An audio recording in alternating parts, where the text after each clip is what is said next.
All right, you guys. Good afternoon. It is Monday for me. I don't know about for you when you're watching this video. But I wanted to continue on with what Mrs. Rich started off with last week. So we're now into lesson 2, the close read aloud of the book, The Little Hummingbird. I'm sad we all can't be together, but we're doing the best we can. We hope you guys are staying safe, even at home. So the 2 standards we're going to discuss for the week are right here. The first one is I want you to ask and answer questions using our question words: who, what, where, when, why, and how, to understand the key details in this text, The Little Hummingbird. The second standard we're going to focus on this week is recounting the story, the fable or the folk tale that we've read, to determine the central message or the lesson of the story. So basically, we're going to ask ourselves, why do you think the author wrote this story? What do you think they were trying to share with us? So go ahead and take your learning targets out. Aim them at the board. Repeat after me. I can recount the story, The Little Hummingbird, using the story elements. Ready, aim, fire. Excellent. So for our I can statement today, we're going to be recounting or retelling the story, The Little Hummingbird, which is a story we have not read before. And we're going to use a story elements chart. But don't worry, we're going to get there in just a second. Here's our agenda for today. We're going to start with our opening, which is a poem or a movement, if you want to add movement to it. A poem that will be sung to the tune of the same song that we sang when we sang the Pollination Time poem. Then we're going to move into our work time where we read together closely The Little Hummingbird. And then lastly, we're going to role play as a practice to recount the story that we've just read. We're going to role play together. So our opening is a song called We Do What We Can. Like I said, it's the same song or the same tune that we use when we sang It's Pollination Time. It's pollination time. Hi-ho, the bees all know it's pollination time. So this song is We Do What We Can, so it's different words for the same tune. It goes like this. We do what we can, we do what we can to make our space a better place. We do what we can, but what if I am small? But what if I am small? How can I do anything if I am not so tall? There's lots of things to do. There's lots of things to do. Look around the school you're in to find the thing to do. You can help your friends when they need a hand. Helping hands can make a difference all across the land. You can help your school to make it a clean place. Cleaning up the mess you make will leave no trace. We do what we can. We do what we can to make our space a better place. We do what we can. I hope you guys were singing along. I hope if you weren't singing along, you will sing along after when this presentation is all over, so you can practice our song so we can get back together next week and sound wonderful. Okay, my 2 questions for you guys in this song or movement poem is, what is this song about? Why was it written? What was it talking about? And who was it talking about? So those are our 2 question words in here, are what and who. Okay, so I'm just going to take this first question right here and do a think aloud with you guys. So I'll put a bubble over my brain that says I'm doing the thinking right now. You guys are listening to me think and answer the question, what is this song all about?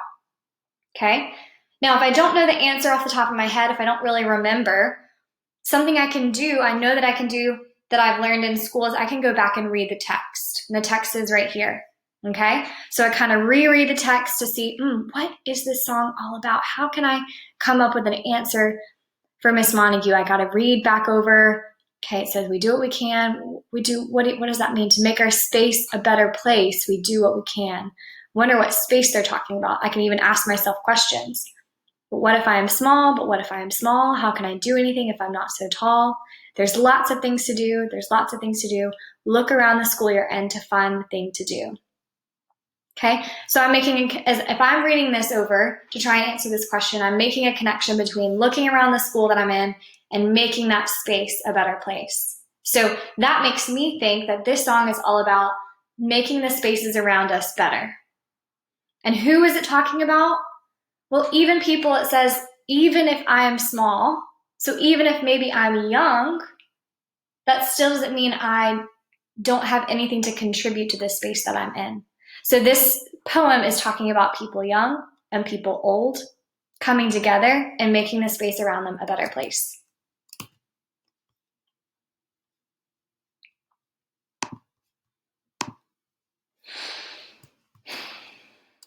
Let's see how we did. What is this song about? The different ways people can take care of their space. I'm going to pat myself on the back for getting that answer correctly. Who is it talking about? Well, it's talking about both of us, people young and people old. All right. This song has repeating lines in it. I don't know if you noticed, but when Miss Montague was singing this song, there was something that repeated over and over and over again. My question for you is, where are repeated lines in the song that supply rhythm? Now, rhythm is a new word that we haven't learned before. When we repeat something, we say it over again. It has that prefix that we talked about last week, re. Rhythm is something entirely different. But I'm making a connection between what Mrs. Rogan, how she welcomes you guys into her room every single morning that you guys have music class. She has a beat or a pattern that she makes on her drum for you guys to come on into. That beat is the rhythm. Okay? So the rhythm is the repeated lines in this poem. We do what we can, but what if I am small? But what if I am small? There's lots of things to do. These sections of this poem are places where questions or sentences are repeated.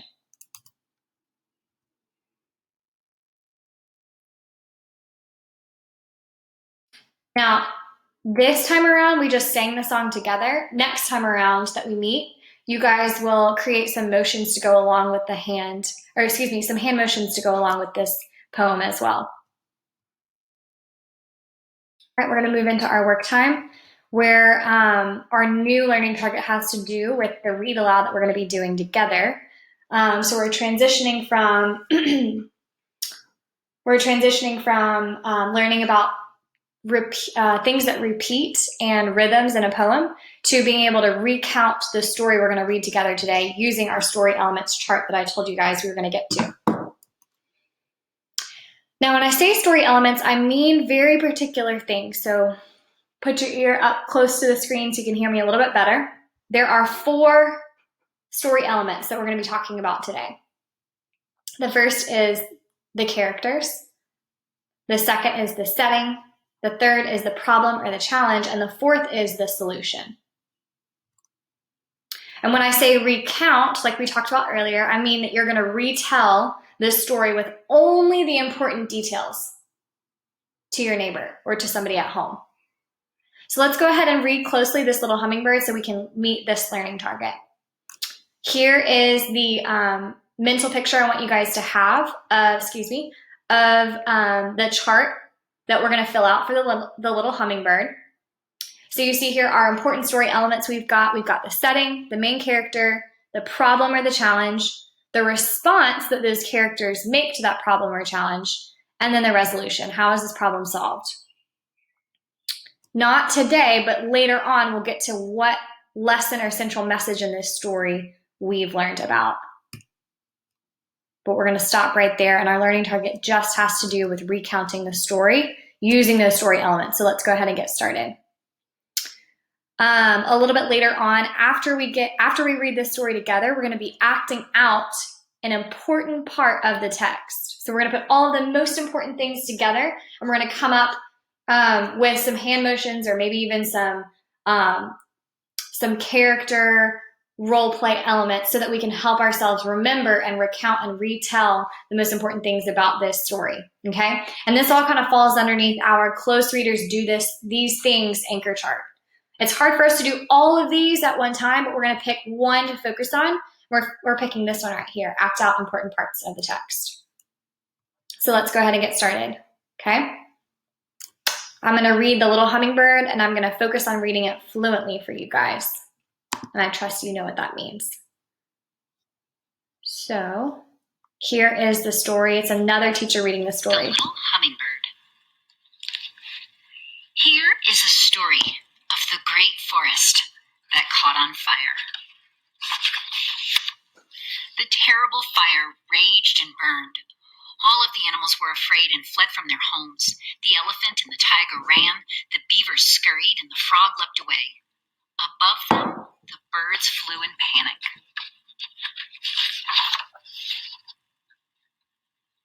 The creatures huddled at the edge of the forest and watched, all except for one. Little Hummingbird did not abandon the forest. She flew as fast as she could to the stream. She picked up a single drop of water in her beak. Little Hummingbird flew back and let the water fall onto the ferocious fire. She dashed to the stream and brought another drop, and she continued back and forth and back and forth.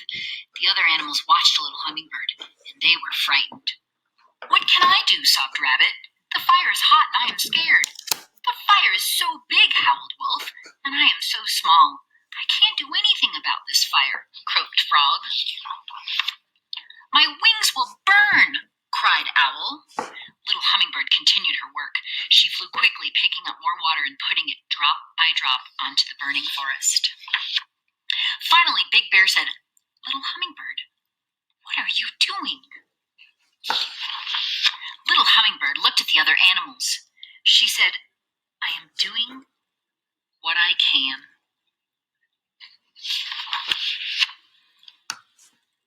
Do the best you can. All right.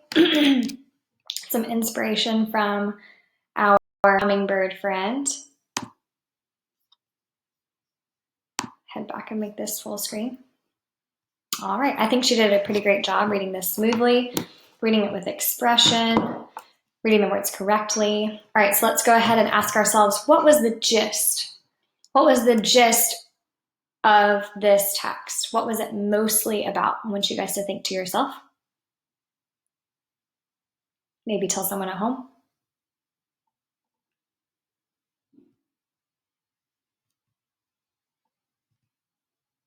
All right, if you answered a little hummingbird, this text is mostly about a little hummingbird who does what he can to help put out a fire, then you are correct.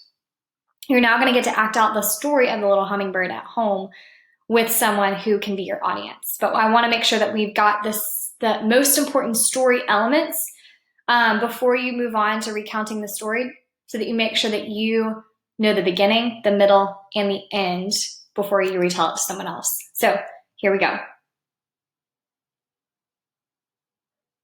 First, when you role play, you're going to listen carefully to a certain part of the text as it's going to be read again. Then, with your group or your partner or by yourself and to someone at home, you're going to brainstorm some actions that match the text that we've just read. Then when the reader says, and I'll be the reader, when the reader says action, you're going to begin acting out the text being read aloud. And then when you hear cut, that's when you stop. All the while, the focus question we're going to be working on today, but not answering today and not going to answer it until next week, is what is the central message in The Little Hummingbird? So here again is our chart. We've got our setting, our main characters, our problem, our challenge, our response to the problem, and how is the problem solved. And you'll see that these fall underneath beginning, middle, and end. This chart will help us keep track of the story to answer those questions. So let's go ahead and start. First question is this: where does the story happen? As I reread the text, the words itself answer our question. Here is the story of the great forest that caught on fire. So where does the story happen?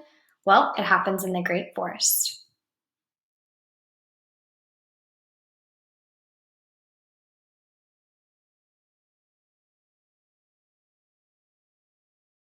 Who are the main characters in this story?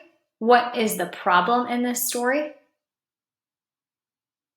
Go ahead and read to yourself these pages. See if you can answer the questions in the box right there.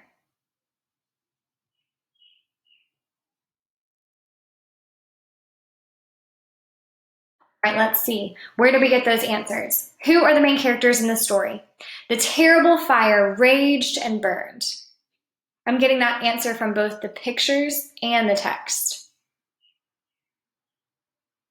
That page answers the question, the second question that we see. What is the problem in the story?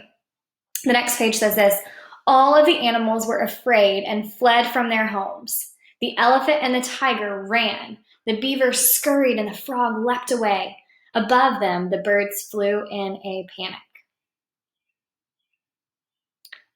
If the question is who are the main characters in this story, the collective answer is all of the animals in the great forest, where we already know that our setting is. Continuing on, it says the creatures huddled at the edge of the forest and watched, all except for one. Little Hummingbird did not abandon the forest. She flew as fast as she could to the stream. She picked up a single drop of water in her beak. Abandon means to leave behind with no plan to return, to give up responsibility. So all of the other characters in our story abandoned or left the forest, but the little hummingbird did not. She flew back and she let the water fall onto the ferocious fire. Ferocious means really, really crazy, a really intense, crazy fire. So our two questions are, what did the little hummingbird do? What was her response to this great problem or challenge, the forest fire? And our second question is, what does the author mean by the little hummingbird did not abandon the forest? I'll give you some time to think about your answers to both of those questions.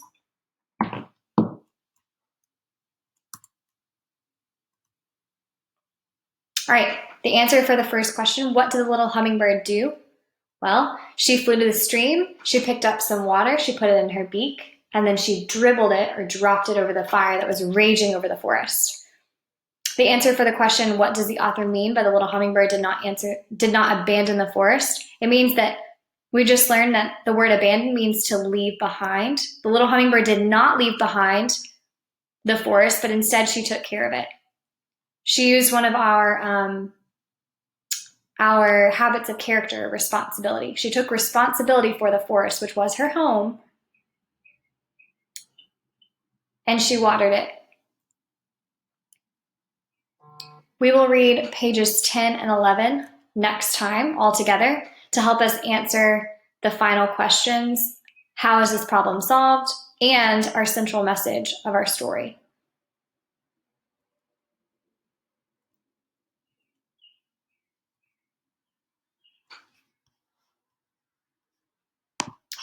But for now,